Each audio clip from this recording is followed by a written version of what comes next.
12 నెలలు కానీ ప్రభుత్వం అప్పుడే దిగిపోవాలంటున్నాడు. 10 ఏళ్ళలో నువ్వు చెయ్యని పనులు మేము చేసినాం కదా, ఏం బాగలేదు పాలన. ఆయన కొడితే గట్టి కొడతాడంట. ఆయన కొడితే ఎంత గట్టి కొడతాడంట అంటే ఇక అది చెప్పనలవి కాదంట. నేను అడగదలుచుకున్న మా సోదరుని, అయ్యా ఆయన గట్టి కొట్టడానికి ఫుల్లా ఆఫా? ఏంది గట్టి కొట్టడానికి? ఏం కొడతాడు ఆయన? కొడితే గిడితే ఓ ఫుల్లు ఓ ఆఫ్ గట్టి కొట్టగలడు. అంత మించి గట్టి కొట్టేది ఏందుంది? 10 ఏళ్ళు నువ్వు గట్టి కొట్టేటోని ఆయన ఉంటే నిజంగానే నువ్వు గట్టి కొట్టాలంటే డ్రగ్స్ పార్టీలు ఫామ్ హౌస్లలో చేస్తున్న నీ కొడుకును వంగబెట్టి గట్టి కొట్టు, వానికి బుద్ధి వస్తుంది. ఢిల్లీలో లిక్కర్ దందాలు చేసి తెలంగాణ గౌరవాన్ని తీసిన నీ బిడ్డను దవడ మీద అంగబెట్టి గట్టి కొట్టు. తెలంగాణ పరువు తీసినందుకు గట్టి కొడితే వస్తుంది. కాళేశ్వరం పేరు మీద 1,00,000 కోట్లు మింగిన నీ అల్లుని దవడ మీద అంగబెట్టి కొట్టు గట్టిగా. అప్పుడు వానికి బుద్ధి వస్తుంది, సిగ్గు వస్తుంది. తెలంగాణను ముంచినందుకు గట్టి కొట్టేది ఉంటే నీ ఇంట్లో కొట్టు, వాళ్ళని దారిలో పెట్టు. కాంగ్రెస్ను గట్టి కొడతా అంటే మా కాంగ్రెస్ పార్టీ కార్యకర్తలు ఊరుకుంటారా? రా, ఎంత గట్టి కొడతావో చూద్దాం. పొంకణాల పోసిగానికంట మూడెట్లంట 36 దొడ్లంట. వెనకడికి పొంకణాలు చెప్పేటోడు. 10 ఏళ్ళు నువ్వే ఉన్నావు కదనే, 10 ఏళ్ళలో నిన్ను ఇవ్వడం చేయొద్దన్నాడా? ఇవాళ మేము 12 నెలల ఏమి చేయలేదు అంటున్నాడు. నేను అడుగుతున్న ఇక్కడికొచ్చిన మా ఆడబిడ్డల్ని, అక్క 500 రూపాయలకి సిలిండర్ వస్తలేదా?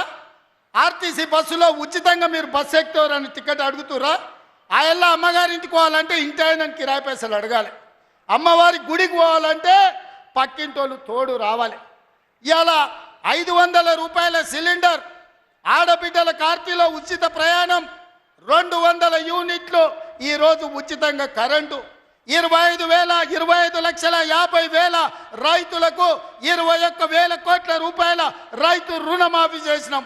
రైతు భరోసా కేసీఆర్ ఎగనామ పెడితే వచ్చిన ఎంబడే 7,625 కోట్ల రూపాయలు ఇవాళ రైతు భరోసా మొదటి విడత ఇచ్చినాం.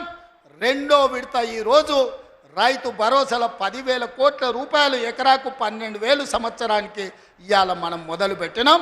మార్చి 31 లోపల ఈరోజు రైతు భరోసా నిధుల్ని రైతుల ఖాతాలో వేయదలుచుకున్నాం. నిరుద్యోగ యువకులకు 55,000 ఉద్యోగాలు ఇచ్చినాం. ఇవాళ ఆడబిడ్డలకు, మహిళా సంఘాలకు పాఠశాలలు నిర్వహించుకోనికి అమ్మ ఆదర్శ పాఠశాల ఇచ్చినాం. ఇవాళ పాఠశాల పిల్లలకు బట్టలు కుట్టే పని ఆడబిడ్డలకు ఇచ్చినాం. ఇవాళ 1000 మెగావాట్లు సోలార్ విద్యుత్తు ఆడబిడ్డలకు ఇవాళ నిర్వహించుకోవడానికి ఇచ్చినాం. ఇవాళ మహిళా సంఘాలకు 600 బస్సులు కొని ఆర్టీసీకి ఇవాళ కిరాయిలకు పెట్టే అవకాశం మా ఆడబిడ్డలకు ఇచ్చినాం. ఈ రకంగా చెప్పుకుంటూ పోతే ఈరోజు కొడంగల్ నారాయణపేట లిఫ్ట్ ఇరిగేషన్ మహబూబ్ నగర్కు తీసుకొచ్చినాం. 5,000 కోట్ల రూపాయలతో కొడంగల్ అభివృద్ధి పనులు, 1000 కోట్లు ఇవాళ నారాయణపేటలో అభివృద్ధి పనులు తీసుకున్నాం.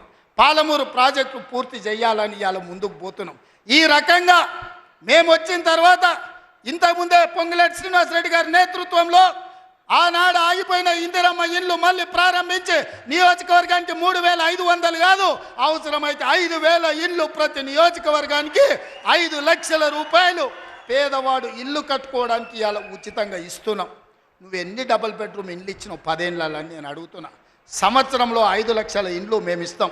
ఆనాడు 10 ఏళ్ళ 25 లక్షల ఇందిరమ్మ ఇండ్లు మేము ఇచ్చినాం.